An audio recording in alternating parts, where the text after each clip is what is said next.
শ্রী শ্রী রামকৃষ্ণ কথামৃততে লিপিবদ্ধ ঠাকুরের অমৃত কথা এককে মুছে ফেললে শূন্যের কোনো পদার্থ থাকে না। শ্রুতির অনাহত বাণী ঈশাবাস্যম ইদং সর্বং, শূন্যের আগে এককে বসানোরই উপদেশ, পথ পাওয়ারই সংকেত আহ্বান। মাতৃদত্ত মন্ত্রও তো এই একই। আশ্রিত ভীতজনের প্রতি দেবী শারদার উপদেশ, ঠাকুরকে খুব ডাকিবে। জনৈক সন্তানকে লেখা মায়ের পত্র, স্বামী অব্জজানন্দ। ঠাকুর শ্রী রামকৃষ্ণ দক্ষিণেশ্বর মন্দিরে ঘরের সেই ছোট্ট খাটটির উপরে আসেন, সর্বদাই ভাবে পূর্ণ। ভাবচক্ষে সমীপবর্তী সবাইকে দেখছেন, অঙ্গে পুলক চিহ্ন। দেখতে দেখতে ঠাকুর সমাধিস্থ। ঘরে উপস্থিত সকলে শ্রী রামকৃষ্ণের এই অদ্ভুত ভাবাবস্থা দর্শন করছেন।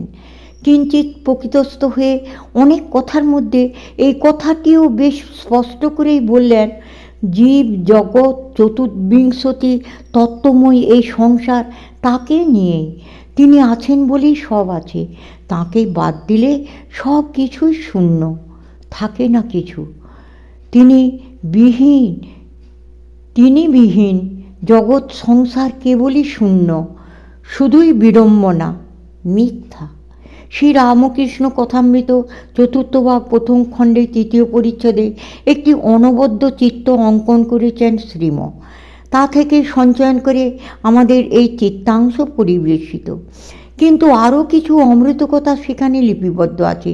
সব শূন্য বলে কথা সমাপ্ত করেননি ঠাকুর। তিনি আরও বলেছেন, একের পিঠে অনেক শূন্য দিলে সংখ্যা বেড়ে যায়, এককে মুছে ফেললে শূন্যের কোনো পদার্থ থাকে না। শূন্য মানেই ভয়। শূন্যের আগে এক থাকলে আর ভয় থাকে না, তখন শূন্যেরও মান হয়। যতই শূন্য বাড়বে ততই মান, ততই মূল্য। সংসার মানেই ভয়, শূন্যতার ভয়, পথ হারানো নিশ্চয়। আর যেই মায়ের আঁচল তলে ঠাঁই, আর ভয় নাই। তখন আর পথ হারানো নয়, তখনই নির্ভয় নিশ্চয়। পথ তো এই সন্ধানটুকু পেতেই তো রামকৃষ্ণ চরণ শরণ, শারদাপদে আশ্রয়। একের পিঠে চেপে চললে শূন্যের জয়, এককে ছেড়ে দিলেই শূন্য মিথ্যা, কেবলই ভয়। একের পিঠে বসায় পথ পাওয়া, যে পথ কখনো হারায় না, যে পথ ছাড়ে না, লক্ষ্যে পৌঁছিয়ে দেয় পথিককে। সভ্য শির শ্রুতির সে অনাহত বাণী ঈশাবাস্যম ইদং সর্বং, শূন্যের আগে এককে বসানোরই উপদেশ, পথ পাওয়ারই সংকেত আহ্বান। মাতৃদত্ত অভয় মধুর মন্ত্রও তো এই একই। পথ হারাবে কেন? পথ পাওয়ার জন্যেই তো এখানে আসা। পদে পদে অভয়, তবু শত শত ভয়। ভয়ের সংস্কার নিয়েই যে যাত্রা আরম্ভ হয়েছিল, তাই প্রতিক্ষণে শুনেও নানা বিচিত্র শঙ্কা আমার যাত্রাকে শ্লথ করে তোলে বারবার। কত শান্তি ভোগ আমার জীবনকে দুঃসহ করায় কখনো কখনো। এক সময় আমার বিশ্বাসকেও অবিশ্বাস করতে উস্কানি দেয়। শ্রী শ্রী মা শারদা তাঁর দাসিত সন্তানকে তক্ষুনি স্মরণ করিয়ে দেন সে অনন্ত প্রতাপ রাজার দোহাই দিতে। যখন মনে অশান্তি আসে ঠাকুরকে খুব ডাকিবে।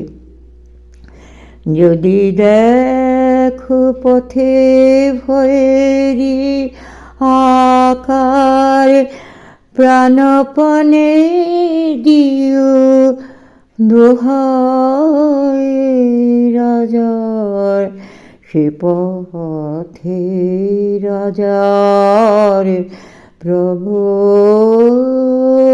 প্রতাপ, সমন জরে যার শাসনে। ঠাকুরকে খুব ডাকিবে, যে কথারই গীতিরূপ প্রাণপণে দিও দোহাই রাজার। আশ্রিত কিন্তু ভীতজন প্রমোদর শান্তি দেবী শারদার কাছে যখনই উপনীত হয়েছেন, তখনই তার অশান্তির নিদান লাভ করেছেন। রাজার দোহাই, নিদর্শন স্বরূপ উদ্ধৃত করা হচ্ছে অনুরূপ আরও একখানি অমূল্য পত্র। এখানেও পত্রের তারিখ পাব, কিন্তু বঙ্গাব্দ পাব না। অবিকল সেই পত্রখানি এই জয়রামবাটি 23শে চৈত্র। কল্যাণবরেষু বাবা জীবন। তোমার পত্র পাইয়া সুখী হইলাম। সংসারে থাকিতে গেলে মধ্যে মধ্যে মনে অশান্তি আসে বটে, তা তোমাদের ভয় কি? তোমরা তাঁর শরণাগত। ঠাকুর তোমার মঙ্গল করুন, এই আশীর্বাদ করি। অত্রস্ত কুশল, আমি ভালো আছি। ইতি আশীর্বাদিকা তোমাদের মাতা ঠাকুরানী। সমাপ্ত।